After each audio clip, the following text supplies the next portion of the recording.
Welcome to Community Cocktails with Kimberly, hosted by Kimberly Woodard, a realtor for nearly 20 years with Ebby Halliday Realtors. Join her every first and third Wednesday of the month as she meets with the top community influencers to help you get to know the area you want to call home. Don't just love your home, love your community. And now, your host, Kimberly Woodard. Welcome, viewers, to this episode of Community Cocktails with Kimberly. We are going to have so much fun today and learn so much. I have Joey here with We Solutions. She's the owner of it, and we are going to talk about Enneagrams. Yes. I keep telling myself I want to pronounce it a different way, but I mean, this is such the rage we're hearing now on personality assessments. And so let's talk about it and how you got into this. And how I even found my way there. Yes. Okay, so Enneagram is a personality typing system. Yes. It's unique among all the others out there, and there are plenty. Right. You know, just to name a few: strengths, DISC, colors, yes, Myers-Briggs, all of those. They all have their place. They've all been used widely. Yeah. Enneagram is the only system that types you on why you do what you do. Everything else is a behavior system. This is motivation. So what's behind the behavior? Because the other ones are like, oh, you're a type A, or you're this. It's kind of puts you in a bubble.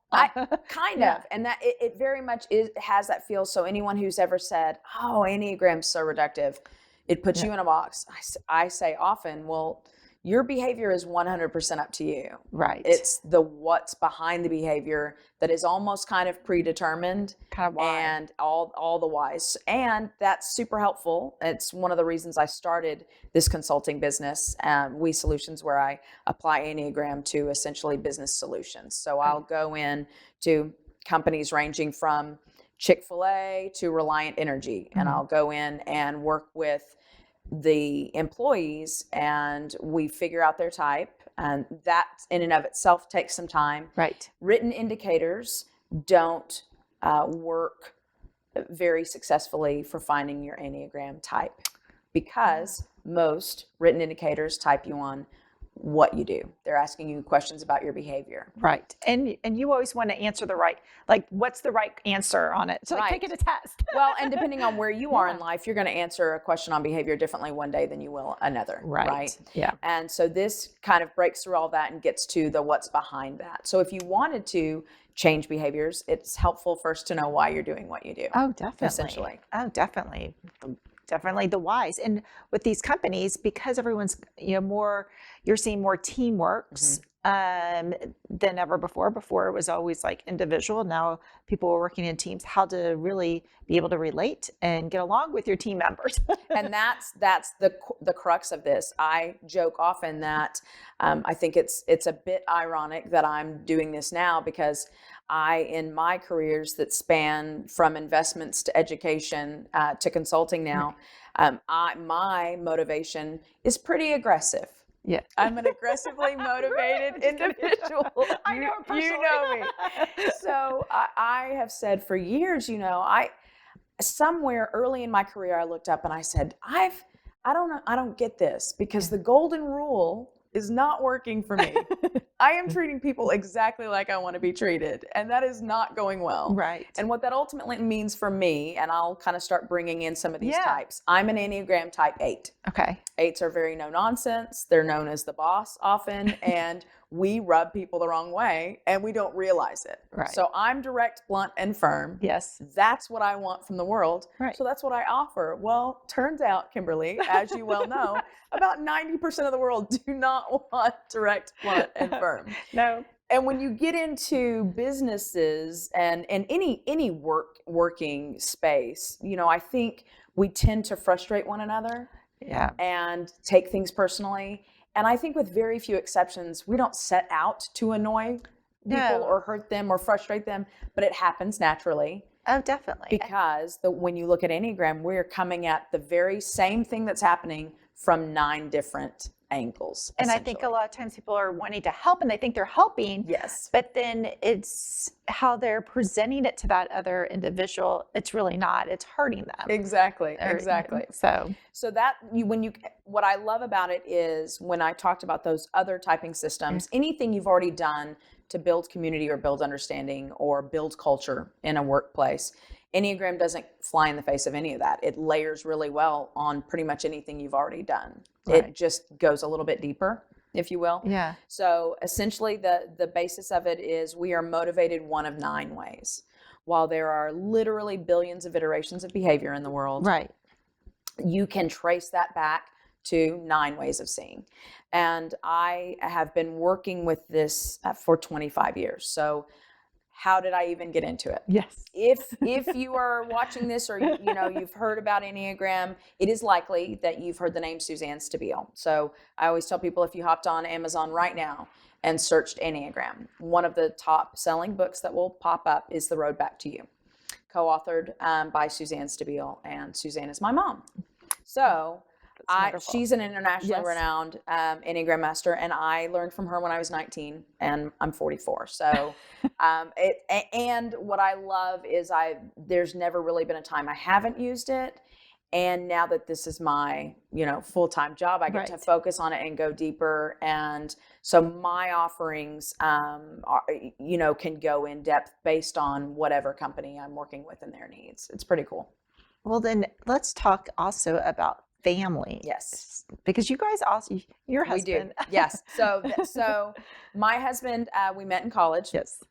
And my husband, I already mentioned I'm an 8 on the Enneagram. My husband is a 9. So so glad that his baseball coach in college set us up, because I was probably too intimidating for a 9. We have been happily married for 20 years now. We have 2 boys, a 16-year-old and a 14-year-old.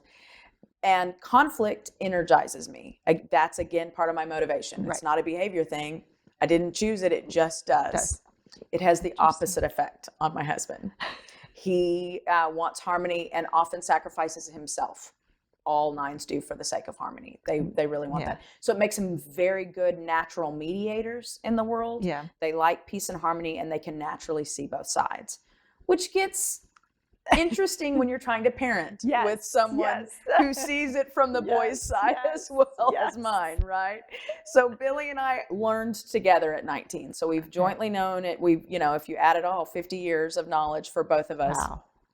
He's finishing his doctorate in education, and he is writing his doctoral treatise on Enneagram in education. So it has a place there. I'm doing it in the business world, and jointly we have an Instagram account that we started about a year and a half ago on Enneagram and parenting. So we just come at it and we were talking about it all the time as parents and in our marriage.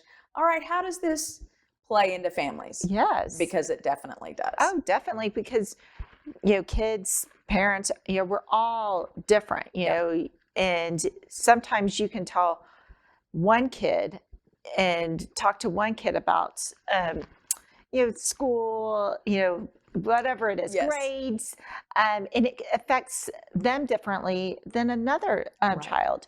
My son and I were talking about this the other day because he was at school, and this little kid, he saw him really upset about his math grade or anything.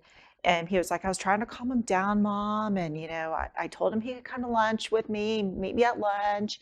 And I said, well, does he have, a lot of influences that he has to make good grades, or is he harder on himself? Mm-hmm. I go, how's it at our house? He goes, I'm much harder on myself than you are on me. There it is. Yes. So that already gives me insight into your son. That's what I love about this system, and the way we come at it for your children is we say, this is motivation. So you can have an idea of what your kid is, but they need to have some say in this if you want to apply this to them, because it's motivation. So there's something going on internally behind that behavior that you, even as a parent, may not see. Right. We believe Enneagram, your type, while it's set much earlier, we think it's pretty clear by the time children reach double digits. Okay. So you get 10, 11, it's pretty clear. Okay. Much earlier than that, you can recognize what stance your child's in. So that's how I'm going to, if you're good with that, break down, at least just give you an overview of numbers and stances. There are 9, and we what it's tied to pretty intrinsically is your native intelligence centers. So all human beings, this is not Enneagram specific. This is human being, human psychology specific. We all have 3. Okay. Thinking, what do I think? Feeling, how do I feel? Doing, what am I going to do? Okay. As human beings, we have all 3, but we can't use them in tandem all the time. So one ends up being kind of our dominant center or our filter, and one falls into support, and then there's one that kind of gets left out. Gotcha. So for me as an 8, I'm doing dominant. I come at the world with something needs to be done. I'm going to do something about it. There are 2 other numbers that tend to do that. At the very least, see that something needs to be done. 8s, 9s, and 1s all see that something needs to be done. Interesting. 8s and 1s say, I'm going to do something about it. 9s say, someone should really do something about this. So when my husband and I both see that something needs to be done, I jump in, he waits, essentially. Gotcha. So that's the first triad. That's the gut triad. You move around to those numbers that use heart first, that use feeling first. 2s, 3s, and 4s, I call it the human-centric triad. Like they are aware and cognizant of other human beings. Okay. That's where that comes from. And so relationships, interpersonal dynamics, those tend to be the focus. Okay. Well, the other unique thing that's happening with those 3 numbers is they tend to be a little uneasy inside. So when they go inside, there's some anxiety, there's just a general uneasiness within. Okay. So those numbers tend to compare themselves to other people. That's kind of how they navigate. Gotcha. And then 5s, 6s, and 7s are in the triad where thinking is the dominant filter. So information, analysis. I think you might be in this one. There's a lot of, you come at the world wanting the info, essentially. Yeah. And all 3 of those numbers are fueled more by anticipation. So you've got all of that already as one layer. Right. That's the filter that's dominant. It's most easy to identify kind of where you need to do some personal work, where there's breakdowns in the companies that I work with, and at home you'll see it, the center of intelligence that's least accessed. So I do as an 8, and then I think. Feeling is the thing that I don't bring to the table very often. It was super helpful to realize that. Where I saw it the most in my own careers is in managing others. Gotcha. So as an 8, I get things done. I'm not naturally a good manager of people because I'm not bringing feeling to work. You know, right. I am absolutely that person that says, I didn't come here to make friends. Yeah. I came because interpersonal dynamics is not what I'm have a touchstone to. Right. There are 2 other numbers that don't bring feeling really to the table. 3s. Who have it as that first filter, but they abandon it to do. They're very action oriented. Okay. So 3s can read the room. They can do it in the families as well. They can read what's going on, but they still are motivated very aggressively to win, to succeed, and to have it their way. And then 7s in that group are in that thinking triad, and they're thinking and doing, but not a lot of feeling. So what's very interesting with your 7s, who are your children or your spouse or your, brothers, sisters, when you think about getting together for the holidays, everyone wants a 7 around because they're a lot of fun. Right. They bring a lot of energy, but 7s are motivated to get their way. They have a fun idea of what they want. And what's unique with them is they're always so positive all the time because they are motivated to avoid pain. Okay. So 7s will think about being sad, and then they'll think they were sad. They'll say, oh, that was close. I got sad there for a minute. Well, more than and I have my 14-year-old is a 7, so more than likely they actually just thought about it. It's very, very interesting. So that stance is known as historically known as the aggressive stance. I like to call it the independent stance. Oh. Numbers who are 3s, 7s, and 8s, who are all, out there not feeling a lot, not noticing other people, their agendas. It's all about 3s, 7s, and 8s. It's more all about what we want to do. It's it's less personal and more, this is the thing we're doing, and we don't realize someone else might have an idea. Okay. So think about that in your family dynamics. 3s, 7s, and 8s are going to be the gregarious, loud ones. They love competition. Okay. They love the games at home, that sort of thing. And if someone else has another idea, they're like, my idea is probably the best one. Let's do what I want to do. The way I like to describe that stance that I am very much a part of, I call us independent. Okay. And the way I say that is the world could be blowing up next to a 3, 7, or an 8.